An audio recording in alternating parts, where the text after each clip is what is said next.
ఈరోజు జనవరి 2, 2026 నూతన సంవత్సరం ప్రారంభమైంది. తిరుమలలో కూడా వైకుంఠ ద్వార దర్శనాలు సామాన్యులకు ఈ రోజు నుంచి తిరుమల తిరుపతి దేవస్థానం అందుబాటులోకి తీసుకొచ్చింది. ఈ సందర్భంగా ఈ వైకుంఠ ద్వార దర్శనాల గురించి మనం ఒకసారి పరిశీలన చేస్తే, ప్రతి సంవత్సరం ధనుర్మాసంలో వచ్చే శుద్ధ ఏకాదశి, దీన్నే మనం వైకుంఠ ఏకాదశి అని కూడా అంటాం. ఆ రోజు తెల్లవారుజామున ఈ ద్వారాలు తెరుస్తారు. ఈ ద్వారం ద్వారా అంటే నేరుగా స్వర్గానికి వెళ్ళడం లాంటిదని భక్తులు విశేషంగా నమ్ముతారు. మనకు ప్రపంచంలో ఉండే అన్ని విష్ణు సంబంధిత హిందూ ఆలయాలలో ఈ వైకుంఠ ద్వార దర్శనాలు సంవత్సరానికి ఒకసారి ప్రారంభమవుతాయన్న విషయం అందరికీ తెలిసిందే.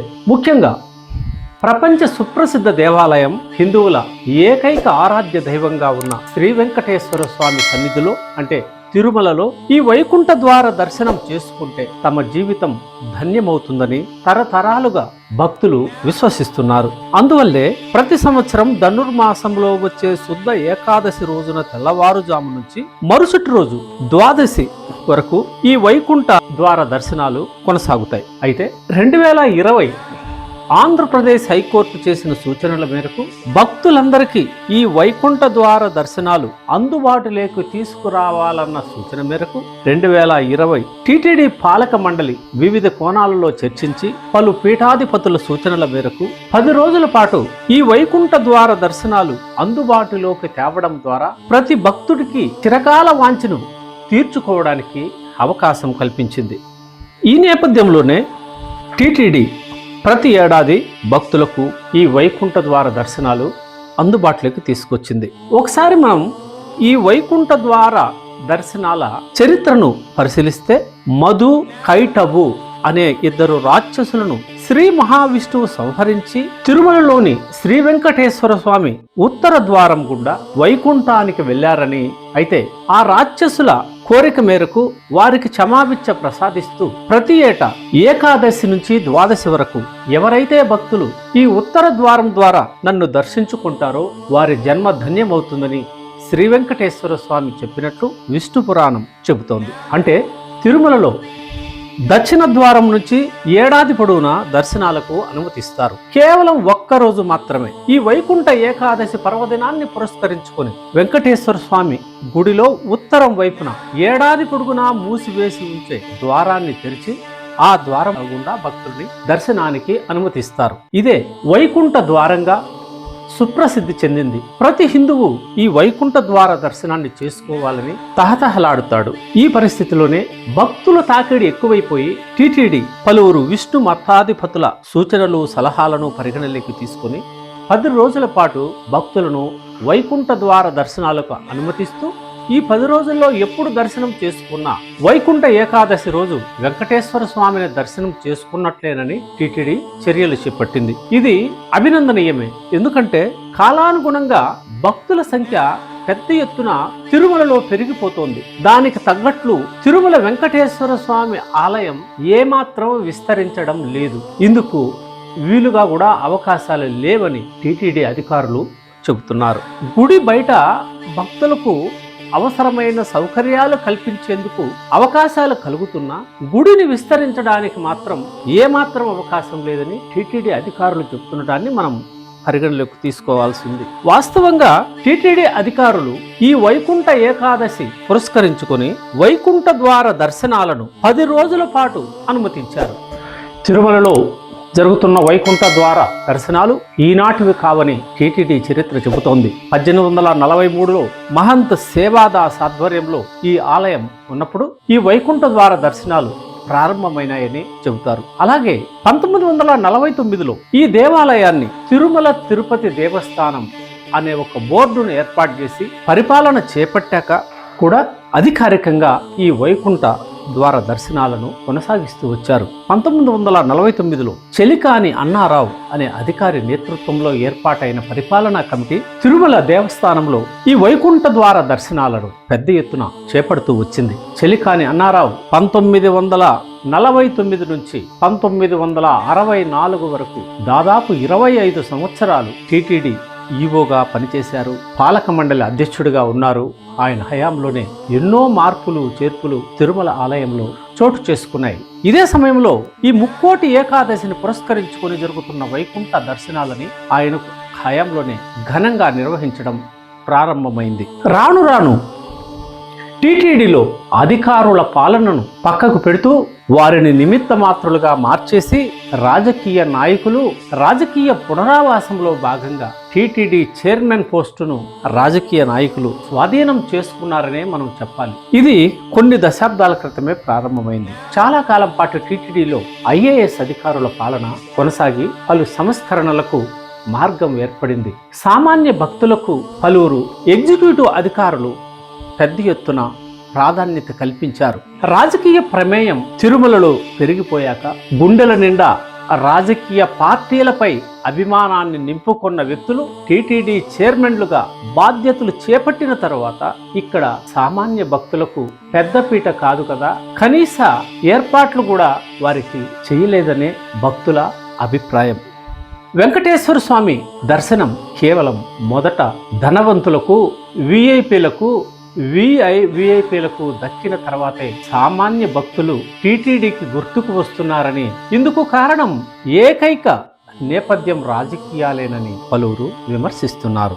ఈ నేపథ్యంలోనే 2020 నుంచి హైకోర్టు సూచన మేరకు టీటీడీలో 10 సంవత్సరాలు వైకుంఠ ద్వార దర్శన ఏర్పాట్లు అందుబాటులోకి వచ్చాక సామాన్యుల పట్ల టీటీడీ అధికారులు సరైన రీతిలో వ్యవహరించడం లేదని విమర్శలు ఎక్కువైపోయాయి.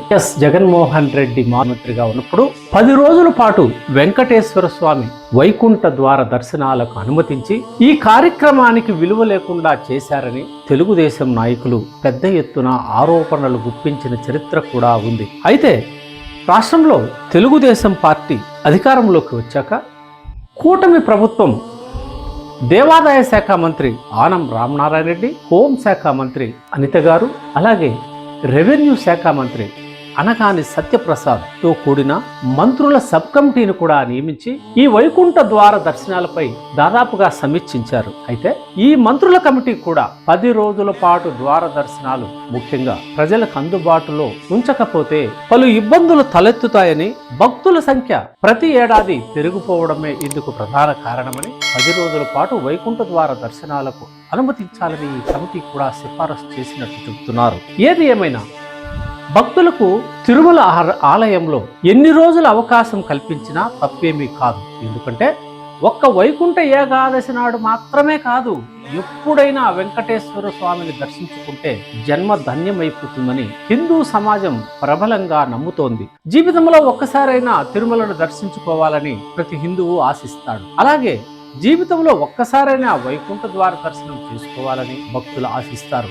అయితే ఇది వైకుంఠ ఏకాదశి నాడు మాత్రమే జరగాలని కోరుకోవడం ప్రజల చిరకాల వాంఛ అనే టీటీడీ అధికారులు మరవకూడదు. మామూలుగా మనం పల్లెల్లో ఒకసారి గమనిస్తే ముక్కోటి ఏకాదశి అనేది ఒక్కరోజు మాత్రమే చేసుకుంటారు.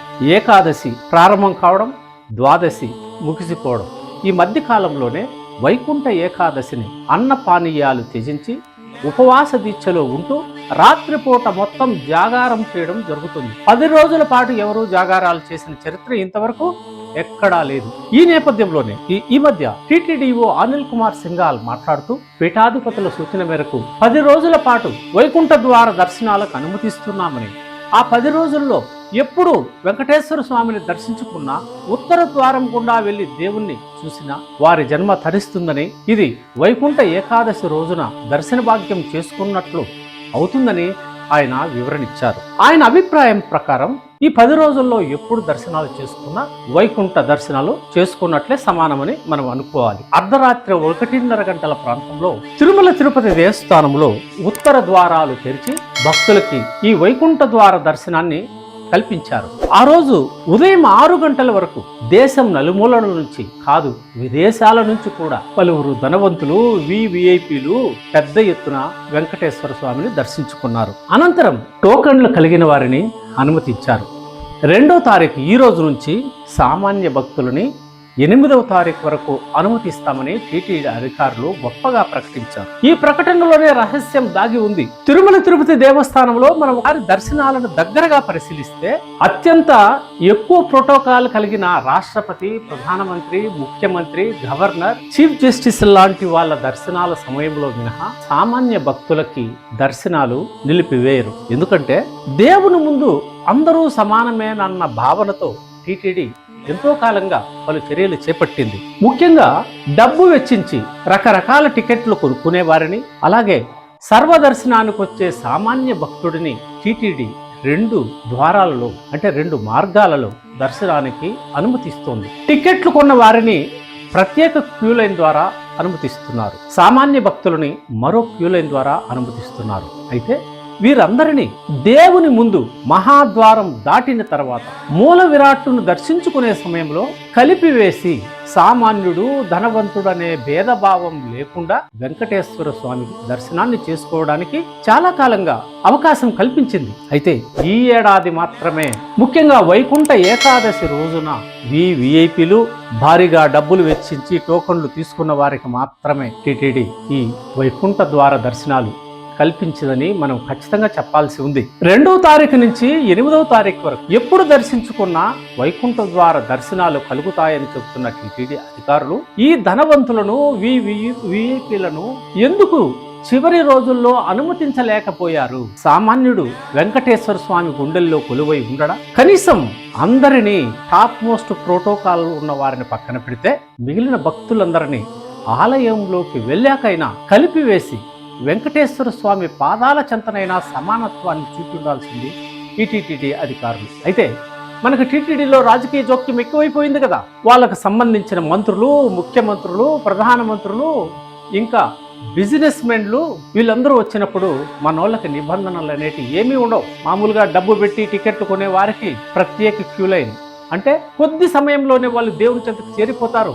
సామాన్య భక్తుడు కిలోమీటర్ల కొద్ది, కనీసం 10 కిలోమీటర్లు కూడా క్యూ లైన్లు ఉన్న రోజులు ఉన్నాయి. ఎన్నో వ్యయ ప్రయాసల కోర్చి దేవదేవుని దర్శించుకుందామని వచ్చే వారికి వైకుంఠ ఏకాదశి రోజున సామాన్య మానవునికి దర్శన భాగ్యం కలగకపోవడం కనీసం ఒక్కరికైనా అత్యంత బాధాకరమైన విషయం. అంటే టీటీడీ పలుకుబడి కలిగిన వారికి, రాజకీయ నాయకులకు, ధనవంతులకు పెద్దపీట వేస్తోందని, అగ్రతాంబూలం అందిస్తోందని మనం ఖచ్చితంగా చెప్పాల్సిందే. టీటీడీ అధికారులు దేవుని చెంతనైన సమానత్వ భావన వీలైనంత సాధ్యమైనంత సామాన్య భక్తులకు కూడా అవకాశం కల్పించి ఉంటే టీటీడీ ప్రతిష్ట మరింత పెరిగేదని పలువురు అభిప్రాయపడుతున్నారు. అయితే టీటీడీ ఈ దశగా ఆలోచన చేసే అవకాశాలు కూడా కనుచూపు మేరలో లేవు. 10 రోజుల పాటు ఎప్పుడు దైవ దర్శనం చేసుకున్నా వైకుంఠ ద్వార దర్శనమేనంటున్న టీటీడీ అధికారులు ఈ ముఖ్యమైన నాయకులని, ముఖ్యమైన అధికారులని, ముఖ్యమైన స్థానాలలో ఉన్న గొప్ప వ్యక్తులని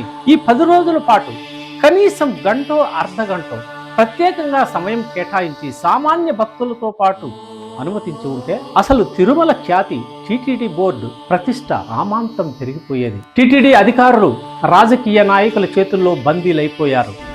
ప్రజలు ఎన్నుకుంటున్న ప్రభుత్వాలు సామాన్య భక్తుల ప్రయోజనాలను పక్కన పెట్టి వారి రాజకీయ అనుంగులకే అన్ని సౌకర్యాలు కల్పిస్తున్నాయి.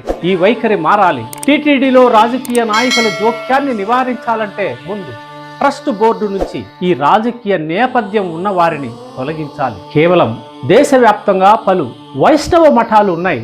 వీటి నుంచే కార్యవర్గాన్ని నియమించుకొని, అంటే ట్రస్ట్ బోర్డు మెంబర్లను నియమించి ఒక ప్రముఖ ఆధ్యాత్మికవేత్తను లేదా ఒక సామాన్యమైన భక్తుడిని ఎంచుకొని టీటీడీ చైర్మన్ను చేస్తే సామాన్య భక్తుల ప్రయోజనాలు నెరవేరుతాయి. డబ్బు వెచ్చించి టికెట్లు కొంటున్న వారికి మొదట్లో ప్రాధాన్యత ఇవ్వకూడదనేది మా ఉద్దేశం కానే కాదు. అయితే వారితో పాటు సామాన్యులకు కూడా మనం అవకాశం కల్పిస్తేనే దేవుని వద్ద సమభావం అనేది ఎప్పటికీ జీవించి ఉంటుంది. డబ్బిచ్చే వాళ్ళు లేకపోతే భక్తులకు ఏర్పాట్లు చేయడం కూడా కష్టమే. కాబట్టి వాళ్ళని ఆహ్వానించదగిందే. అయితే సామాన్య భక్తుల్ని విస్మరిస్తే టీటీడీ చరిత్ర కొత్త అధ్యాయం వైపు మరలిపోతుంది. ఇప్పటికే మరలిపోయింది.